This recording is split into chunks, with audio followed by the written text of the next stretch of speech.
예, 우리가 지금 계속 그 엘리야에 대해서 우리가 함께 말씀을 듣고 있는데요. 엘리야 선지자 하면은 여러분 생각나는 것이 불로 응답하시는 하나님이지 않습니까? 기도했더니 불이 하늘에서 내려서 재물을 태워버린 불로 응답하시는 하나님인데, 오늘 방금 읽은 12절 말씀 보니까 지진 후에 불이 있는데 불 가운데도 여호와께서 계시지 않더라, 이제 이렇게 말씀하지 않습니까? 이것이 무슨 의미인지, 불로 응답하시는 하나님인데 왜 불 가운데 하나님이 계시지 않을까?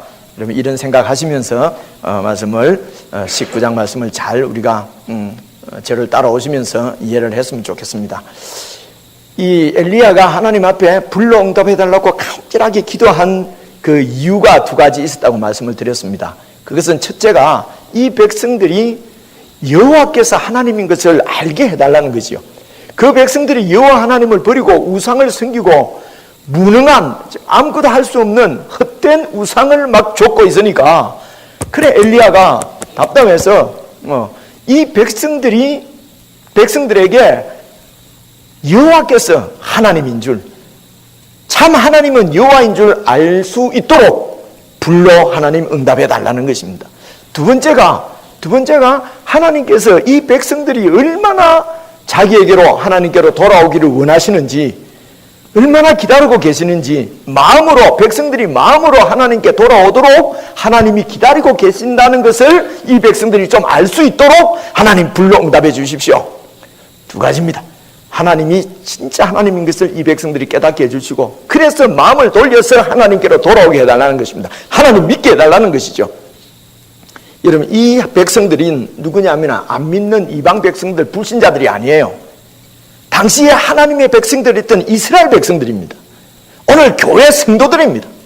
교회 성도들이 정말 하나님이 진짜 하나님인 줄 알게 해달라는 것이죠.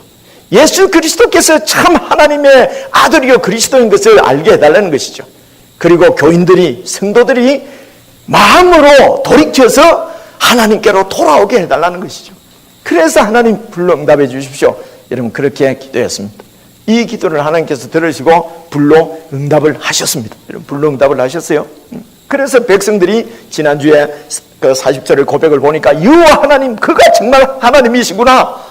그래서 백성들이 이제 엘리야 말을 듣는 것이죠. 그래서 엘리야가 저 바알 거짓 선지자들 450명 전부 다 잡아서 죽여라. 그래서 이 백성들이 이때까지는 엘리야 말을 듣지 않고, 하나님 말을 듣지 않고 아합 왕의 말을 들으면서 왕후 이세벨이 두려워서 또 그들의 말대로 그냥 바알을 섬겼는데, 이제 보니까 불로 응답하는 하나님을 보니까 이 엘리야가 정말 세구나, 이렇게 해서 엘리야가 시키는 대로, 그래서 그 바알 선지자 450명을 잡아서 기손 시내가에서 전부 다 죽였다는 것입니다. 대단한 승리지요. 그 나라를 장악하고 있던 바알 선지자들을 이 엘리야가 백성들을 동원해서 다 처단해버린 것입니다. 큰 승리를 이루었던 것입니다.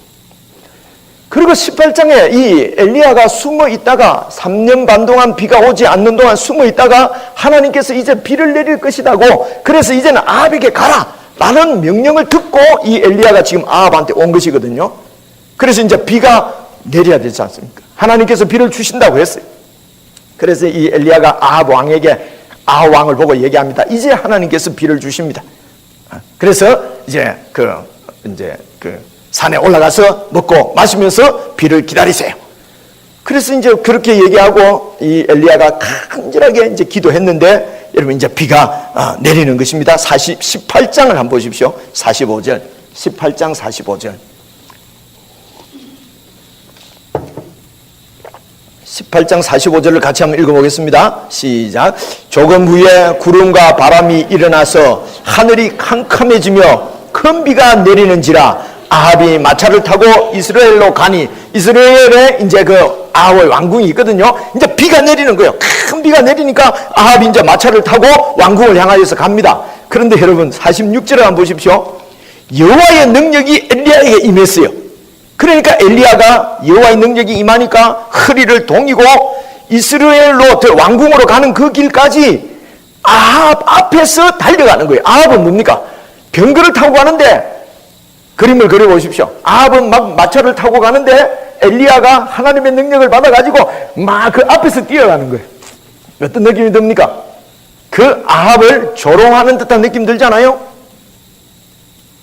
심각하게 저를 보십니까? 그죠? 마차 타고 가는데 아합이 막 마차 타고 가는데 엘리야가 막 하나님의 능력이 임해가지고 보면서 이렇게 뛰어가는 거예요. 그러니까 하나님이 하나님이시라는 것입니다. 그죠?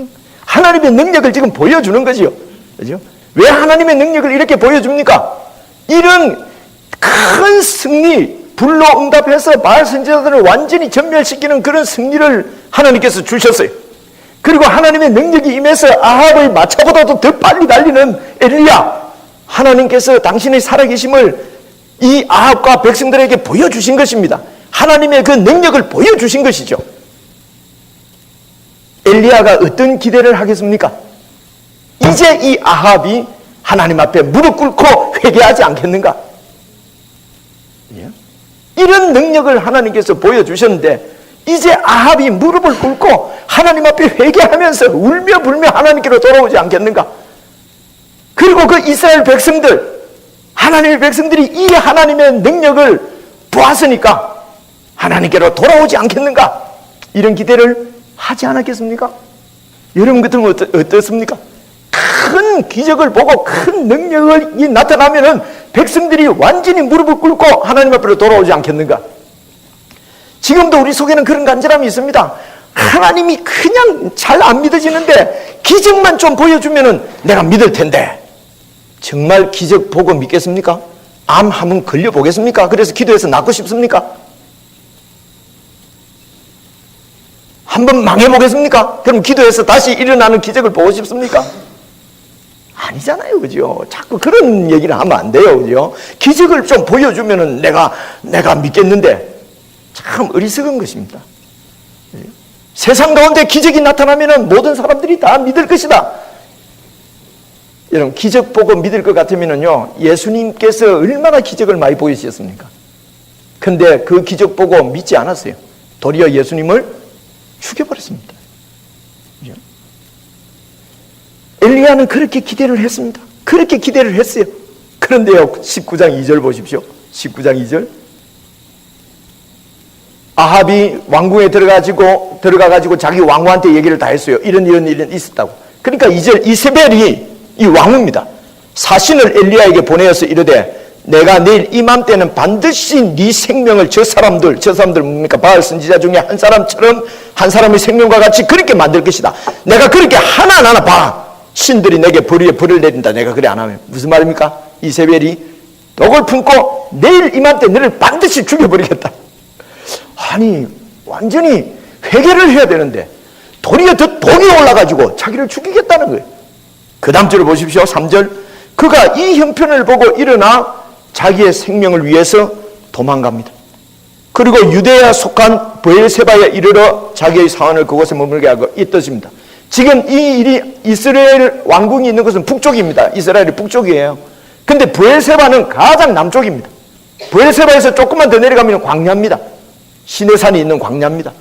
그러니까 막 제일 밑에까지 도망온 거죠. 그런데요, 이게 지금 우리가 한 절만 나와 있어서 그렇지 뒤에 10절에 오늘 읽은 10절에 지금 그 하나님께서 물어보실 때에 엘리야가 대답한 거 보니까 10절을 다시 한번 보십시오. 19장 10절.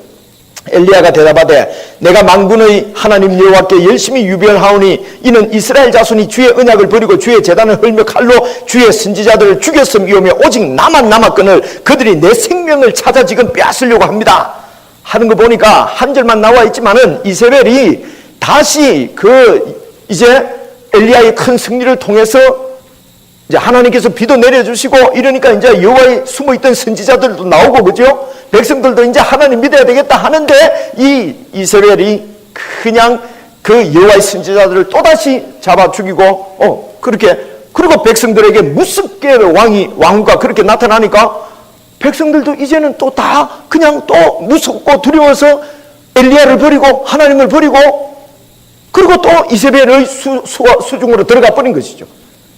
그리고 하나님의 선지자들도 다 죽고 그래서 지금 이 이 엘리야가 이제 남쪽으로 그렇게 그냥 브엘세바까지 도망을 간 것입니다. 물론 도망을 가면서 이세벨이 무서워서 도망간 것 같지는 않아요. 왜 그렇습니까? 가뭄 3년 반 동안 그때 아합이 엘리야를 잡아서 죽이려고 그렇게 찾았거든요. 그때 하나님께서 안전하게 피신시켜 주셨어요. 안전하게 보호해 주셨어요. 까마귀를 보내서 이렇게 고기도 물어오게 하고 과부집에서 먹고 살 수 있도록 안전하게 보호를 해 주셨단 말입니다. 그래서 지금 이세벨이 나를 잡아 죽이려고 해도 하나님께서 보호해 주실 것입니다. 그래서 꼭 이세벨이 두려워서 도망갔다기보다는 여러분 낙심입니다. 4절 한번 보십시오. 4절 19장 4절 자기 자신은 광야로 들어가 이제 브엘세바에서 광야로 들어갔습니다. 하루 길쯤 가서 한 로뎀나무 아래에 앉았습니다. 그리고 자기가 죽기를 원하여 이르되 여호와여 넉넉하오니 이제 됐습니다. 이제 내 할 만큼 했습니다. 넉넉하오니 지금 내 생명을 거두시옵소서. 나는 내 조상들보다 나은 게 하나도 없습니다. 하나님 죽고 싶습니다. 그냥 죽여주십시오. 이렇게 얘기한 거죠. 여러분 어떤 그림이 그려지십니까? 엘리야가 낙심한 것입니다. 낙담한 것이. 물론 생명을 이세벨의 칼날을 피해서 도망을 왔지만은 그러나 이세벨이 무섭다기보다는 너무도 낙심이 되는 거예요. 완전히 낙담한 것입니다. 무슨 얘기입니까? 사람이 이렇게 변화되지 않는구나. 이런 기적을 보고도 이 백성들이 하나님께로 돌아오지 않는구나. 이런 기적을 보고도 이런 하나님의 능력을 보고도 아합은 회개하지 않는구나. 낙심이죠. 그래서 여기서 나는 내 조상들보다 나은 것이 하나도 없습니다. 이 말은요, 그 밑에가 바로 광야인데, 광야하면 떠오르는 것이 모세입니다. 자기의 조상들 중에서 모세가 이스라엘 백성들을 데리고 이제 광야를 거쳐서 이렇게 가나안 땅으로 올 때, 그러니까 엘리야보다 지금 몇백 년 전 일입니다. 그죠? 그때도 이 모세가 그 이스라엘 백성들을 이끌고 오면서 조금만 어려움이 있으면 불평하고 원망하고 백성들이 물 없으면 또 물 없다고 돌아가자 그러고 고기 없으면 고기 없다고 돌아가자 그러고 정말 너무 힘들게 했어요. 그래서 모세가 광야에서 하나님 앞에 기도합니다. 하나님, 내가 이 백성들을 무슨 잉태해서 낳았습니까? 내가 언제 이 사람들 무슨 지도자 내가 하겠다고 했습니까? 내가 이 백성들 유모입니까? 왜 이런 고통, 이 백성들을 이렇게 이끌고 가야 되는 고통을 내가 받아야 됩니까? 죽여주십시오. 한 것이 이 광야예요. 모세가. 어쩌면 엘리야가 그 모세 생각을 했는지도 모르겠어요. 내가 내 조상들보다 나은 게 뭡니까? 왜 나보고 이 백성들을 주께로 돌이키라고 합니까? 내가 열심히 유별하오니, 이전 성경 보면 특심하오니 그랬잖아요. 이 말은 내가 정말 열심히 했습니다. 내가 최선을 다했습니다. 내 몸 붓을 열어 나는 이 백성들을 위해서 복음을 전했습니다. 가르쳤습니다. 양육했습니다. 하나님의 능력도 보였습니다. 그런데도 이들은 변하지 않습니다. 넉넉합니다. 할 만큼 했습니다. 죽여주십시오. 그 얘기인 것입니다. 그렇게 해서 이제 로뎀나무 아래 앉아가지고 그냥 죽여달라는 거죠. 6절을 보십시오. 5절 로뎀나무 아래에 누워서 자는데 자네요. 자다가 죽으려고 그러는 거예요. 근데 천사가 그를 어루만지면서 그에게 이르되 일어나서 먹으라 하는지라. 본즉 머리맡에 보니까 숯불에 구운 떡과 한 병 물이 있더라. 이에 먹고 마시고, 하나님이 천사를 보내서 위로해 주는 것이죠. 먹고 마시고 그리고 일어나서 가야 되는데 또 어쩝니까? 다시 누웠더니, 이거 어디서 많이 보던 광경 아닙니까? 우리가 낙심하면 어떻습니까? 일어나서 먹고 또 자고 먹고 또 자고 낙심하면, 그죠? 낙담하면 그러잖아요. 그러니까 이게, 그리고 열심히 한 사람일수록 낙담이 더 깊어지잖아요. 이 엘리야가 열심히 특심한 거죠. 그렇게 했는데, 유별나게 열심히 했는데 안 되니까 그냥 깊이 낙담한 것이지요. 7절 보십시오. 여호와의 천사가 또다시 와서 어루만지시면서 어루만지시면서 이르되 일어나 먹으라. 네가 갈 길을 다 가지 못할까 하노라. 먹어야 가지. 그래서 8절 이에 일어나 먹고 마시고 그 음식물의 힘을 의지해서 40주 40야를 가서 하나님의 산 호렙에 이르니 하나님을 만나서 죄송합니다 이런 표현 써서 쇼부를 보려고 그러는지 그죠? 하나님 전통적으로 하나님이 계신 산이 그 호렙산 시내산이 거기까지 이제 광야의 길을 걸어서 가는 것입니다. 한 줄밖에 지금 성경에는 안 나와 있지만 여러분 생각을 해보십시오. 어떤 그림이 그려져 있습니까? 그 호렙산을 향해서 가면서 그 엘리야의 마음이 어떻겠습니까? 도대체 안 되는구나. 그래서 이제 그 산에까지 이제 왔어요. 하나님께서 이렇게 엘리야를 계속 위로해 주시는데 그 위로해 주시는 손길을 보시면은 여러분 이런 그림은 안 그리십니까? 하여튼 힘내라. 하여튼 그놈들 안 변하는 거는 원래 안 변하는 거야. 그렇게 너마저 이러면 어떠냐? 좀 그런 느낌이 들지 않습니까? 그렇죠? 그래서 이제 이런 하나님의 격려를 받아서 이제 엘리야가 시내산 호렙산까지 왔어요. 와서 9절 봐보십시오. 그곳에 와서도 엘리야가 그곳 굴에 들어가서 거기서 죄송합니다 처박혀 있는 거야. 그냥 굴에 들어가가지고 하나님이 나타나려면 나타나고 그죠? 완전히 모든 살고자 하는 의욕도 다 잃어버린 거지요. 그래 머물러 있는데 9절 중반에 보십시오. 여호와의 말씀이 그에게 임하여 이르시되 엘리야야 네가 어찌하여 여기 있느냐? 어찌 그냥 여기 이렇게 그냥 이렇게 틀어박혀 있느냐? 10절 보십시오. 그가 대답하되 내가 만군의 하나님 여호와께 열심히 유별하오니 이는 이스라엘 자손이 주의 언약을 버리고 주의 제단을 흘려버리고 칼로 주의 선지자들을 죽였음이오며 오직 나만 남았거늘 그들이 내 생명도 찾아 죽이려고 합니다. 이렇게 지금 변하지 않고 이러고 있습니다. 11절부터 여호와께서 이르시되 너는 나가서 여호와 앞에 내 앞에서 산에서 서라. 이 말은 무슨 말이겠습니까? 내가 레슨할 게 있다는 것입니다. 내가 너에게 지금 레슨할 게 있다는 거예요. 내가 너한테 교훈할 것이 있다는 것입니다. 그죠? 그래서 나와서 여호와 앞에 내 앞에서 산 위에 딱 서라. 그리고 세워놓고 하나님이 여호와께서 그 앞으로 지나가시는데 여호와 앞에 크고 강한 바람이 산을 가르고 바위를 부수는 큰 바람이 막 폭풍이 그냥 몰고 가는데 그 다음 보십시오. 그 바람 가운데에 여호와께서 계시지 아니하며 이렇게 말하고 있어요. 여호와께서 계시지 않고 그리고 뭐예요? 그 큰 폭풍 바람 위에 지진이 있어요. 지진. 와 지진이에요. 제가 이래 안 할 수밖에 없는 게 지진이 이전에 지진 가운데 이러면 지진이 있었구나. 이러니까 지진이 있는데 왜 어쨌단 말이냐? 지진이 있었단 말이에요. 지진이 땅이 막 흔들리고 막 산이 엘리야가 폭풍이 불어가지고 완전히 막 바위가 깨어지고 하는 거 보고 막 너무 놀랐는데 폭풍이 바위가 깨어졌나? 이러면 안 된다 말이에요. 폭풍이 하루를 불었는지 이틀을 불었는지 모르겠어요. 바위가 깨어지고 막 난리가 났는데 하나님이 그곳에 안 계신다는 거예요. 그리고 지진이 나서요.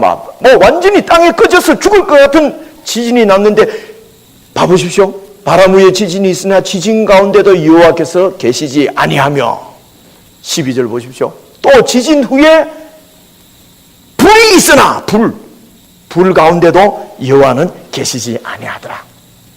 뭘 가르치시려고 하는 것입니까? 여러분 같으면 어떤 교훈을 받겠습니까? 큰 바위가 깨어지는 그 폭풍, 하나님의 능력, 바위를 깨뜨려버리는 하나님의 능력이 나타났는데 그곳에 하나님께서 계시지 않더라는 것입니다. 하나님은 그런 능력을 가지고 일하시는 분이 아니라는 거예요. 지진입니다. 지진이 아무리 나보십시오. 여러분 지진 나오니까 그 사람들이 예수 믿읍니까? 지진 났다고 하나님께로 돌아옵니까? 돌아온 사람 있겠죠. 지진 때문에 돌아온 것이 아니에요. 하나님의 긍휼 때문에 돌아온 것이 지진 때문에 돌아오지는 않습니다. 지진이 일어나고 이런 기적이죠. 하나님의 권능을 보고 권능 때문에 사람들이 변하지 않는다는 것이죠. 이런 능력, 권능을 가지고 사람이 변화될 것 같으면은 예수님 당시에도 다 변화됐죠. 그렇게 기적을, 오병이어로 5,000명을 먹이고 그런 기적을 베푸는데도 예수님 곁에 한 명도 남지 않고 다 떠나가 버렸잖아요. 5,000명 다 떠나갔습니다, 여러분. 그 사람들이 예수님을 죽입니다. 죽이는데 다 동의하는 사람들이. 기적을 보고 사람이 변하지 않는다는 것이죠. 교회가 힘을 가지면 세상을 정복할 수 있을 것이다. 교회가 힘을 가졌더니, 중세시대 때 교회가 힘을 가졌더니 세상이 정복됩니까? 도리어 교회가 부패했죠. 교회가 망해버렸죠. 부패해버렸죠. 우리 교회에 유력한 사람이 있으면 이 힘을 가지고 세상을 변화시킬 수 있을 것이다. 교회에 유력하고 힘 있는 사람이 있으면 안 믿는 사람이 그거 보고 나도 그래 되려고 교회에 올 거다. 그것은 예수 믿으러 온 것이 아니지요. 하나님 백성이 아니지요. 여러분, 교회에 힘 있는 사람, 돈 있는 사람, 능력 있는 사람, 높은 사람, 유력한 사람, 그런 사람들이 있어서 세상을 변화시킬 수 있는 것이 아니라는 것입니다. 하나님은 그렇게 일하시는 분이 아니라는 것이죠. 그 다음 보십시오. 12절 중간에 마지막 부분입니다. 불후에부터 같이 읽겠습니다. 시작. 불후에 세미한 소리가 있는지라. 13절 제가 읽습니다. 엘리야가 듣고 겉옷으로 얼굴을 가리고 나가 굴 어귀에 서매 그 세미한 소리가 그에게 임하여 이르시되 엘리야야 네가 어찌하여 여기 있느냐. 하나님이 어디에 임재 계십니까? 하나님이 어디에 계십니까? 하나님이 어디에 계십니까? 세미한 소리 가운데 있는 것입니다. 하나님 말씀 가운데 계시는 것입니다. 세미한 소리 가운데 당신이 있다고 있는 것을 지금 엘리야에게 말하는 것입니다. 그리고 엘리야 보고 어찌하여 여기 있느냐. 엘리야가 정신없습니다. 아까 물어보더니 또 물어보시네. 그가 대답하되 내가 만군의 여호와 하나님께 열심히 유별하오니 이는 이스라엘 자손이 주의 언약들을 버리고 주의 제단을 칼로 얼고 주의 선지자 주의 오직 나만 남았거늘 그들이 내 생명도 찾아 뺏으려고 합니다. 또 그렇게 대답하는 거죠. 여러분, 어떤 그림이 그려집니까? 내가 이렇게 열심히 했는데도 변한 거 하나도 없습니다. 그래서 이제 더 이상 내가 할 힘도 없습니다. 그 15절부터는 하나님께서 그 세미한 소리로 엘리야에게 앞으로 해야 될 일을 다 지시하십니다. 이렇게 너는 이렇게 해라. 그 얘기는 다음 주에 드리려고 합니다. 여러분, 결론을 지으려고 합니다. 하나님께서 이 19장 전반부에 있는 말씀을 통해서 우리에게 말씀하시는 것은 무엇입니까? 인간을 변화시키고 사람을 구원하는 것은 하나님께서 하신다는 것입니다. 하나님이 하십니다. 엘리야의 능력으로 하는 것도 아니고요. 엘리야의 그 위대함으로 사람을 변화시키는 것도 아니고 사람의 변화는 하나님의 몫이라는 것을 꼭 기억을 하셔야 합니다. 엘리야는 하나님이 말씀하시는 대로 그냥 잘 순종하면 되는 것입니다. 하나님이 계획이 있으십니다. 그 계획대로 순종하고 하나님을 따르면 됩니다. 실패했다고 좌절하고 낙심하고 그러면요 성공했다고 우쭐거릴 거 아니에요. 그럴 필요 없다는 것입니다. 그냥 하나님의 사람들은 하나님의 계획, 하나님이 계획을 가지시고 지시하시고 명령하시고 작전하다 하면은 그대로 그냥 순종하면 된다는 것입니다. 그래서 실패했다고 내 눈 보기에 변하지 않았다고 낙심할 것도 없다는 것입니다. 그리고 뭔가 좀 됐다고 내가 한 것처럼 끄떡거리고 자랑하고 우쭐거리고 우월할 필요 없다는 것입니다. 엘리야부터 하나님의 선지자인 엘리야부터 하나님의 주권을 신뢰하고 세미하게 들리는 하나님의 음성을 놓치지 않도록 조용한 시간을 가지면서 하나님의 그 뜻에 민감하고 그 하나님의 음성에 순종하기를 하나님은 원하셨던 것입니다. 인류를 구원하기 위해서 사람들을 변화시키기 위해서 하나님이 갖고 계신 계획은 무엇입니까? 아들 예수 그리스도를 이 땅에 보내시는 것입니다. 그리고 그분의 구속을 통해서 예수님께서 하신 구속 사역을 통해서 예수님 안에서 사람들을 근본부터 마음부터 완전히 변화시키려고 하시는 것이 하나님의 계획이었어요. 겉으로의 변화가 아닙니다.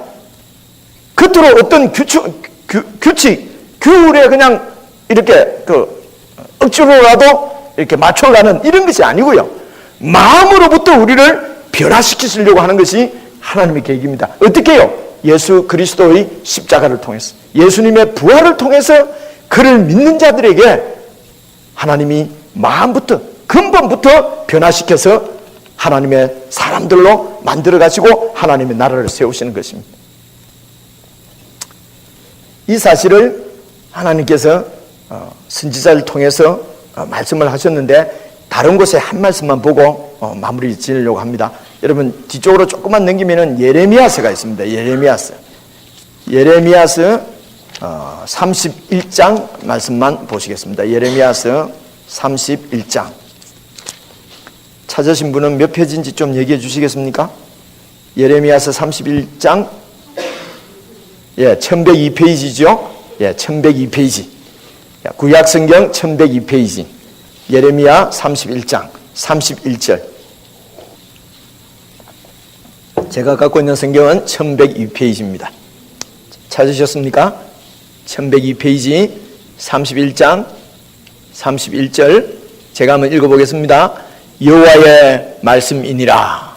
보라, 날이 이르리니 내가 이스라엘 집과 유다 집에 새 언약을 맺으리라. 이 새 언약은 내가 그들의 조상들의 손을 잡고 애굽 땅에서 인도해 내는 날에 맺은 그 옛 언약과 같이 아니할 것은, 내가 그들의 남편이 되었어도 그들이 내 언약을 깨뜨려 버린 그런 백성들이라는 것이죠. 내 언약을 깨뜨렸음이라 여호와의 말씀이니라. 33절 보십시오. 그러나 그날 후에 내가 이스라엘 집과 맺을 언약은 이러하니, 그날 후에는 예수 그리스도의 구속 후에 이 말입니다. 그날 후에 내가 이스라엘 집과 맺을 언약은 이러하니, 곧 내가 나의 법을 그들의 속에 두며 그들의 마음에 기록하여 나는 그들의 하나님이 되고 그들은 내 백성이 될 것이라. 여호와의 말씀이니라. 마음에 하나님의 법을 기록해서 우리들의 생각 속에, 우리들의 마음 속에 하나님의 법을 두어서 마음으로부터 변화되어져서 하나님을 순종하는 하나님의 백성이 되게 만들겠다는 것입니다. 34절입니다. 그들이 다시는 각기 이웃과 형제를 가리켜서 이르기를 너는 여호와를 알라 알라 하지 아니하리니 이는 작은 자로부터 큰 자까지 다 나를 알기 때문이라. 내가 그들의 악행을 사하고 다시는 그 죄를 기억하지 아니하리라. 여호와의 말씀이니라. 여기까지만 읽겠습니다.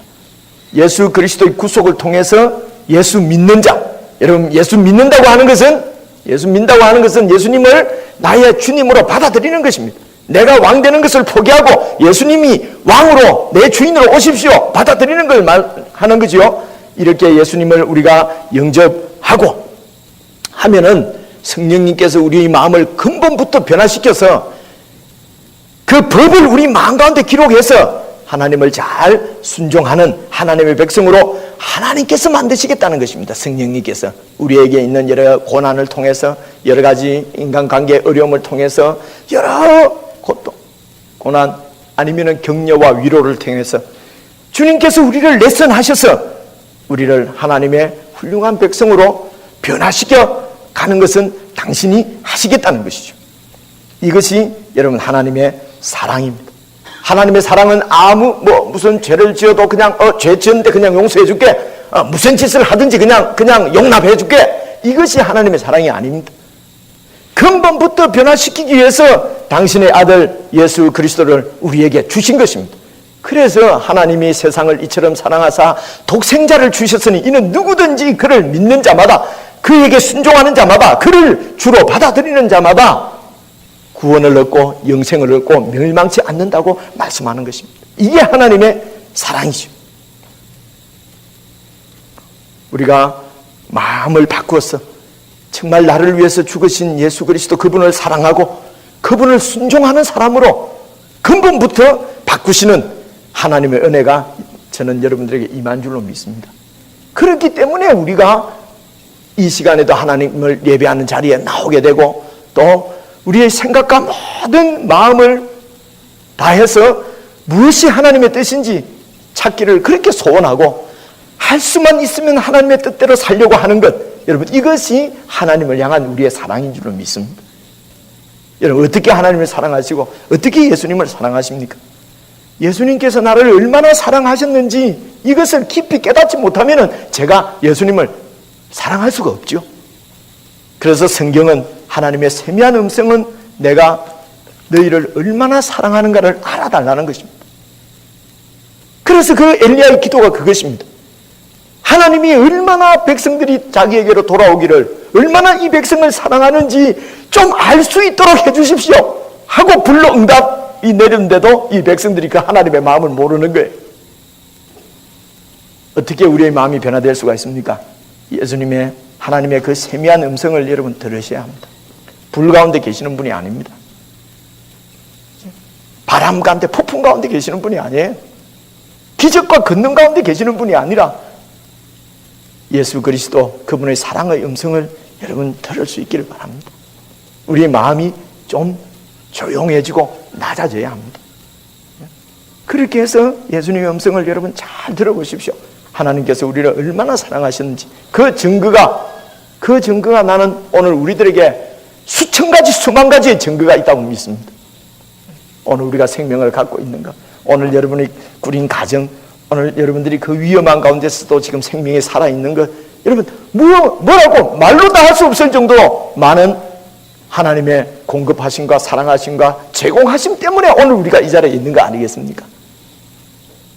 하나님의 사랑을, 예수 그리스도께서 우리를 얼마나 사랑하셨는지 그 사랑을 깊이 묵상하고 알아가고 배워가고 깨달아가는 그런 조용한 시간, 예수 그리스도의 세미한 음성을 들으려고 하는 그런 우리의 가난한 마음, 이런 마음을 우리가 주님 앞에 드릴 때에 하나님께서 예수님을 통해서 우리를 변화시키는 줄로 여러분 믿으시기를 바랍니다.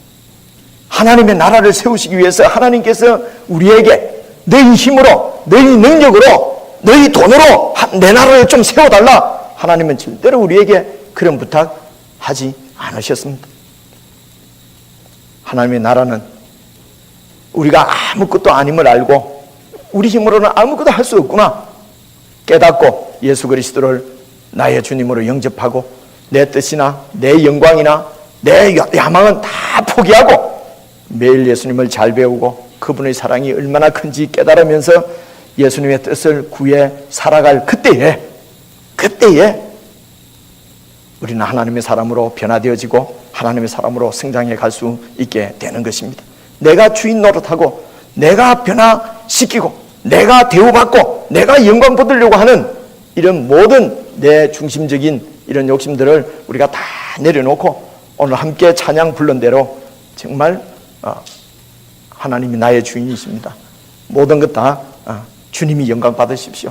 여러분, 이런 찬양의 고백으로 주님 앞에 살아가는 저와 여러분, 그리고 우리 교회가 되어서 진정으로 하나님의 뜻이 이루어지는 하나님의 나라가 오늘 우리 교회 가운데 세워질 수 있기를 간절히 소원하고 소망합니다.